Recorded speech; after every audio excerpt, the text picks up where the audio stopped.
an yuhditsa bikulli ma sami. Cukuplah seseorang itu disebut pendusta apabila dia menyampaikan semua yang ia dengar. Kadang sampai begitu kabar barito, Bapak Ibu, yang alun jalehnya valid atau tidak. Apalagi di zaman media sosial kini, ya kan? Masuk informasi ke grup, ya kan? Masuk bahwasanya ikolah meninggal misalnya kan, atau info-info yang lain lah gitu, atau misal pemerintah membagikan 10 juta kepada rakyatnya secara cuma-cuma, caranya klik link ini gitu kan, langsung disebarkan Bapak Ibu, padahal itu alun jaleh bantu atau tidaknya ternyata hoax. Maka kalau masih ragu-ragu, belum yakin, jangan langsung disebarkan, jangan langsung kita putuskan sesuatu. Beko orang yang taniayu. Sabbih isma rabbikal a'la alladhi khalaqa fasawwa. A'udzu billahi minasyaitonir rajim. Bismillahirrahmanirrahim. Assalamualaikum warahmatullahi wabarakatuh. Alhamdulillahilladzi ahyana ba'dama amatana wa ilaihin nusyur. Wa asyhadu an la ilaha illallah wahdahu la syarika lah. Wa asyhadu anna sayyidana Muhammadan abduhu wa rasuluh alladzi la nabiyya wa rasula ba'dah, wa sallallahu alaihi wa alihi wa ashabihi wa baraka wa sallam. Amma ba'd, faqala Allah ta'ala fi kitabihil karim, na'udzu billahi as-sami'il 'alim minasy syaithanir rajim. Bismillahirrahmanirrahim. Al-haqqu min rabbik fala takun minal mumtarin. Shadaqallahul azim. Bapak Ibu hadirin wal hadirat, sedang jemaah salat subuh Masjid Jami' Hasanuddin, sabbih isma rabbikal a'la, Batang Anai yang dimuliakan Allah. Segala puji hanya bagi Allah yang kita senantiasa bersyukur kepadanya.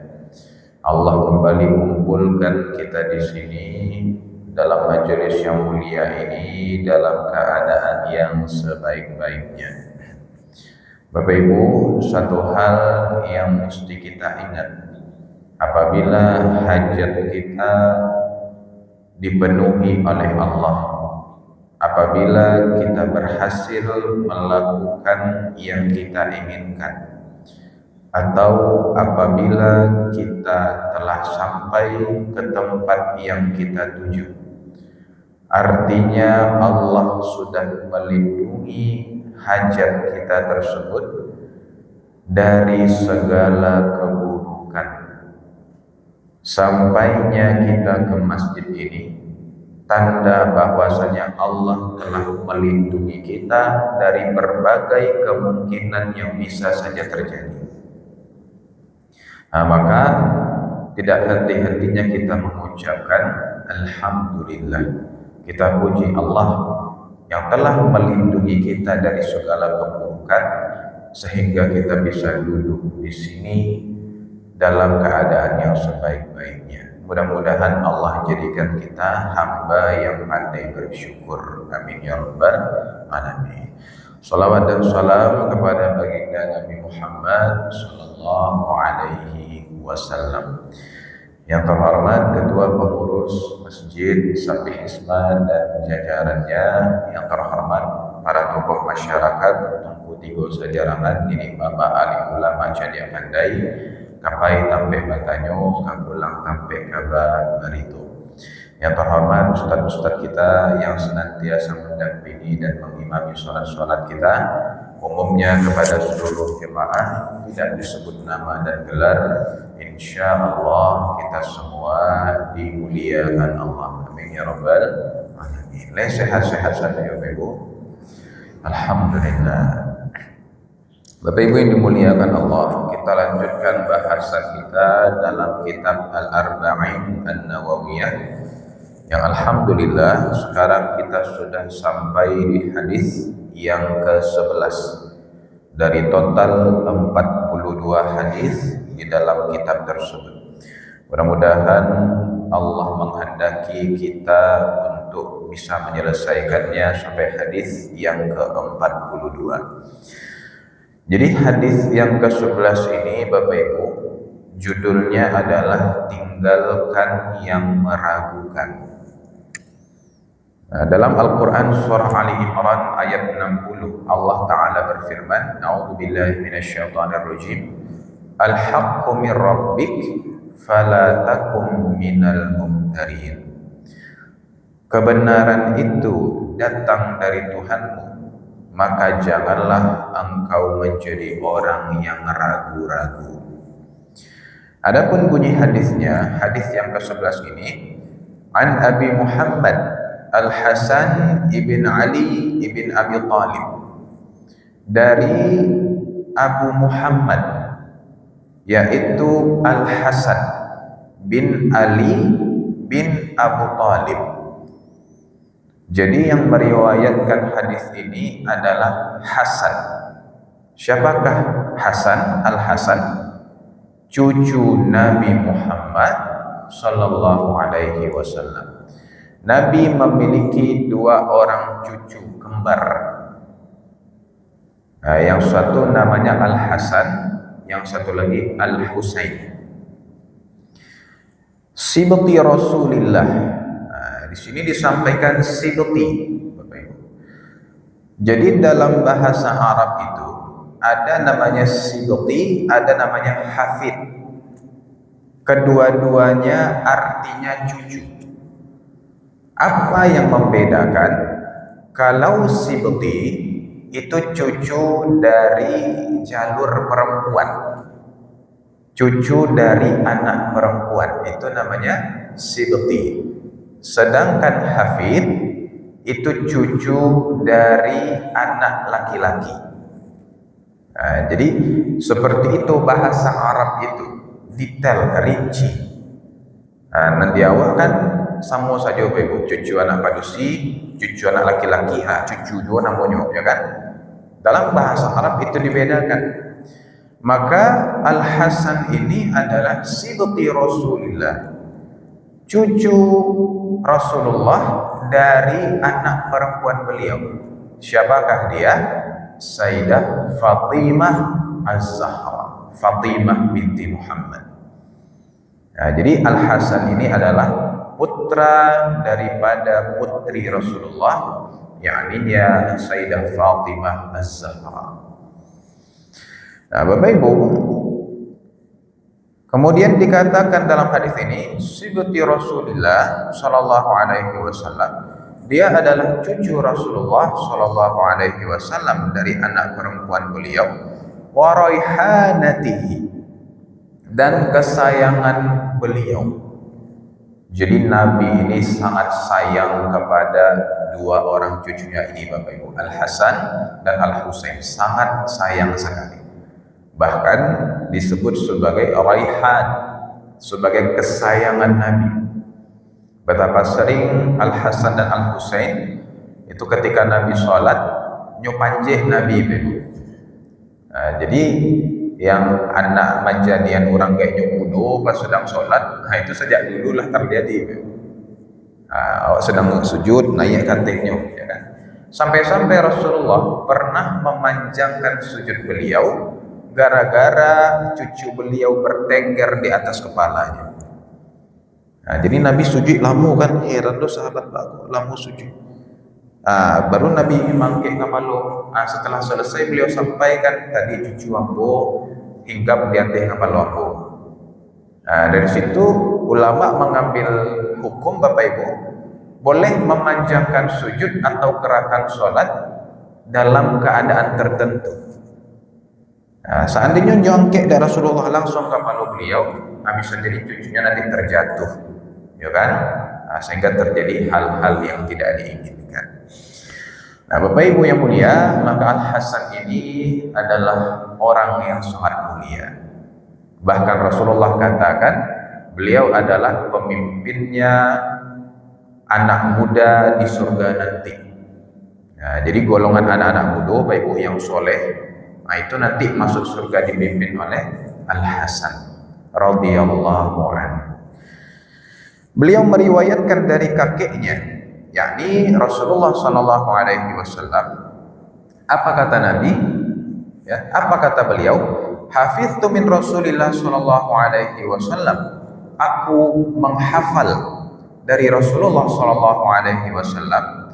Da' ma yaribuka ila ma la yaribuk. Tinggalkanlah yang meragukanmu kepada apa yang tidak meragukanmu. Nah, Bapak Ibu, jadi hadis nan kasabaleh itu beda junan sabalun-sabalunnya. Yang sabalunnya kan panjang. Bahkan aku sampaikan saja artinya itulah hampir 10 menit. Aiko hadisnya pendek saja. Da' ma yaribuka ila ma la yaribuka.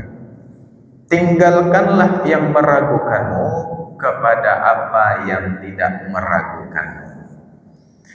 Bapak Ibu, hadis ini memang pendek, tetapi memiliki muatan yang sangat berat, memiliki bobot yang sangat penting, yang menjadi kaidah dalam agama kita, yang dijadikan landasan hukum oleh para ulama ahli fikih. Nah, Bapak Ibu, jadi hadis ini berkaitan erat dengan syubhat yang sudah pernah kita bahas di hadis yang ke-6. Nah, di mana Rasul mengatakan al-haramu bayyinun wal halalu bayyinun. Yang haram itu jelas, yang halal itu jelas. Nah, di antara keduanya ada yang nama mutasyabihat, yang meragu-ragukan.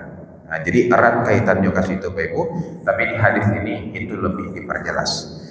Bapak Ibu yang mulia, maka apa pelajaran yang kita ambil dari hadis ini? Yang pertama, keluarlah dari keraguan-raguan.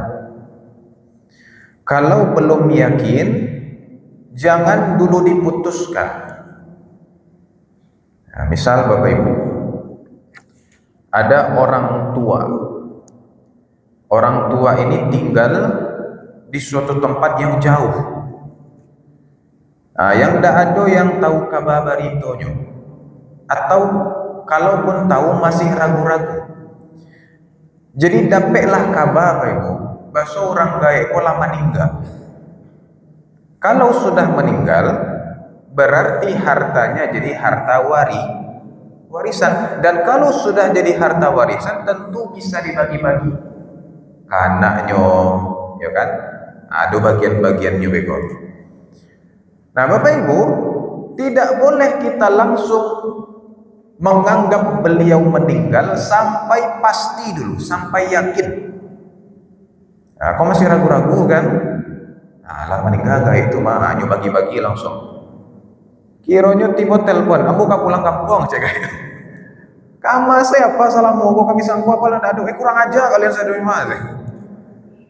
Jadi sudah pasti baru putuskan sesuatu Bapak Ibu. Kalau masih ragu-ragu jangan. Nah, termasuk kita dalam mendengar suatu kabar berita. Nah, itu yang paling acuh di zaman ini Bapak Ibu. Apa kata Nabi dalam hadis? Ya.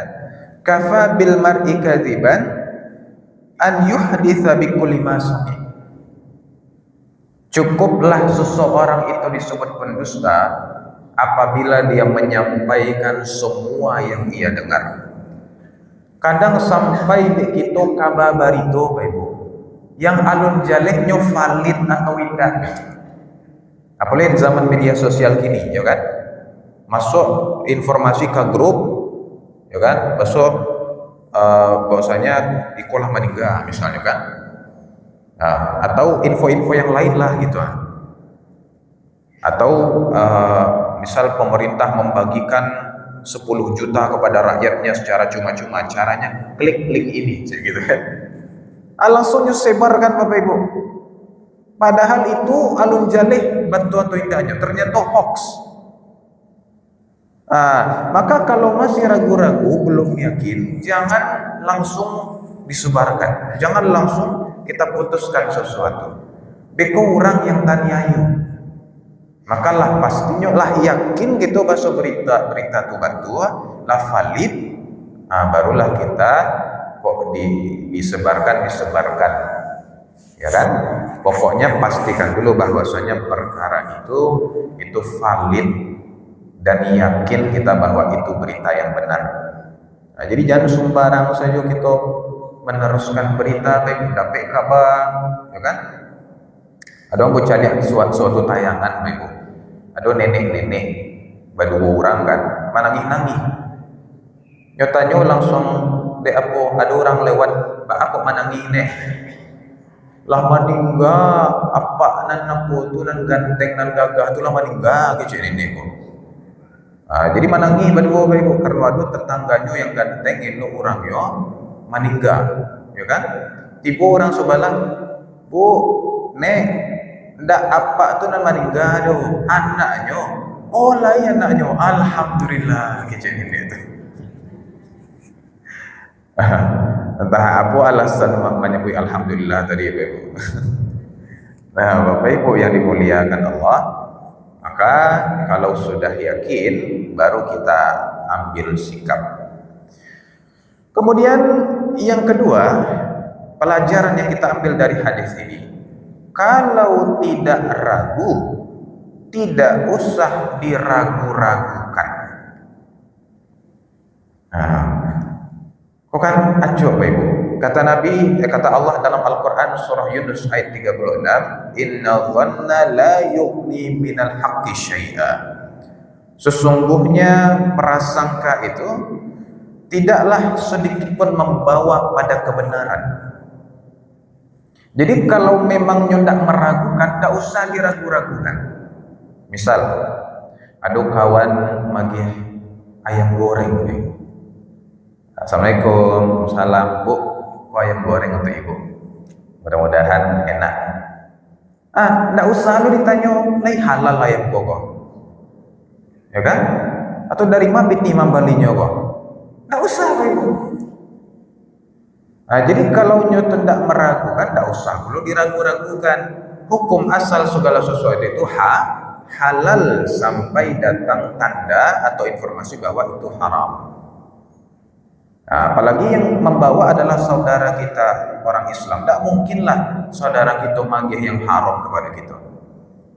Nah, jadi mesti kita sangko baik. Dan memang kalau tidak ada tandu basu itu tuh yang haram, ada usaha ditanya. Atau misal ada Mas Haji, ya kan? Ambo nak niyo sholat di Mas Haji itu tuh dong. Batu. Yo itu Mas Haji itu dibangun dengan piti haram tuh Mas. Dari malunya tahu Bapak Ibu. Jadi yang tidak perlu, tidak meragu-ragukan, Anda usah diragu-ragukan. Atau misal ada pena gitu kan, ada pena tak letak di atas meja, awak pakai untuk menulis. Datang kawan, kawan, itu pena tuh lah kawan pastikan nyo halal atau nyo najis atau tidaknya, entah najis. Bapak Ibu, jadi jangan menyulitkan diri kita sendiri. Kalau memang tidak meragukan, tidak usah diragu-ragukan. Yang masalah pena tadi misalnya, kita kecian, kok pena kok najis atau tidak? Terlalu jauh Bapak Ibu. Lama-lama beko, kalau mau itu pikiran awak, akhirnya sampai pada ambo anak haram atau anak halal ya. Kasih dulu bayi pikiran Bapak Ibu. Kalau sadonya diragu-ragukan. Ragunya pada dirinya sudah anak halal atau anak haram apa bocah. Itu dia sudah masuk kepada was-was syaitan. Maka ini yang harus kita bersihkan daripada diri kita. Bapak Ibu yang dimuliakan Allah. Kemudian pelajaran ketiga yang kita ambil dari hadis ini adalah jangan jadi peragu. Jangan jadi orang yang ragu-ragu Bapak Ibu. Pastikan diri kita yakin. Kata Allah dalam Al-Quran surah Ali Imran ayat 60, Al-haqqu min rabbik fala takum minal mumtarin. Kebenaran itu dari Tuhanmu, maka janganlah kamu menjadi orang yang ragu-ragu. Jadi ragu-ragu ini termasuk bentuk daripada was-was syaitan tadi Bapak Ibu. Misal yang lah kita bahas di pertemuan sebelumnya, perkara wudu lah batal atau alun. Nah, lampu sampaikan Bapak Ibu, kaidahnya dalam agama kita, ya. Al-yaqin la yazulu bisyak. Keyakinan itu tidak bisa dikalahkan oleh keraguan-raguan. Nah, jadi kalau kita yakin terhadap sesuatu, tiba-tiba muncul keraguan, maka keraguan itu dihilangkan, yang yakin itu yang kita ambil. Nah, kata Nabi dalam sebuah hadis, ya, ada seorang sahabat yang bertanya, ya Rasulullah, ambo rasul-rasulnya kan tuh pas sholat tadi, tapi ambo ragu. Apa kata Nabi? La yansharif hatta yasma' sautan aw yajida rihan. Jangan kamu batalkan sholat sampai kamu mendengar suara kentut atau mencium aromanya. Nah, maknanya apa Bapak Ibu? Kalaulah yakin besok kita takantui, barulah kita membatalkan sholat atau menganggap sholat itu tidak bisa dilanjutkan lagi. Tapi Bapak Ibu, itu tidak bisa lo jadi patokan. Kadang orang kan tuh itu bau suaranya tidak ada tapi baunya hadiah, kan? Nah, jadi jangan sampai, pokoknya kalaulah yakin gitu, baru kita ambil kesimpulan atas hal tersebut. Nah, Bapak Ibu yang dimuliakan Allah, kemudian pelajaran yang keempat yang kita ambil adalah meninggalkan perkara yang syubhat ini. Ini adalah tanda takwa yang sejati. Kata Nabi dalam hadis riwayat Imam At-Tirmidzi, la yablughul 'abdu an yakuna minal muttaqin. Tidaklah seorang hamba itu mencapai derajat orang bertakwa hatta yada'a ma la ba'sa bihi hadaran lima bihil ba's. Sampai dia meninggalkan sesuatu yang tidak berdosa gara-gara dia takut terjerumus ke dalam dosa. Jadi orang bertakwa yang sejati itu Ibu, itu bukan hanya meninggalkan perbuatan dosa saja, tapi hal-hal yang dikhawatirkan bisa menjerumuskannya ke dalam dosa, itu pun dia tinggalkan, barulah disebut orang bertakwa yang sejati. Nah, artinya apa? Perlu kehati-hatian dalam diri kita untuk tidak salah langkah dan memutuskan sesuatu, agar Allah bersihkan diri kita dan Allah jaga dari berbagai keburukan. Bapak Ibu yang mulia, barangkali sakit yang bisa saya sampaikan, mudah-mudahan ada manfaatnya. Aku qouli hadza wa astaghfirullah li wa lakum wa sallallahu ala sayyidina Muhammadin wa ala alihi wa sahbihi ajma'in walhamdulillahirabbil alamin. Subhanaka Allahumma bihamdika asyhadu an la ilaha illa anta astaghfiruka wa atubu ilaik. Terima kasih, banyak maaf. Wassalamualaikum warahmatullahi wabarakatuh.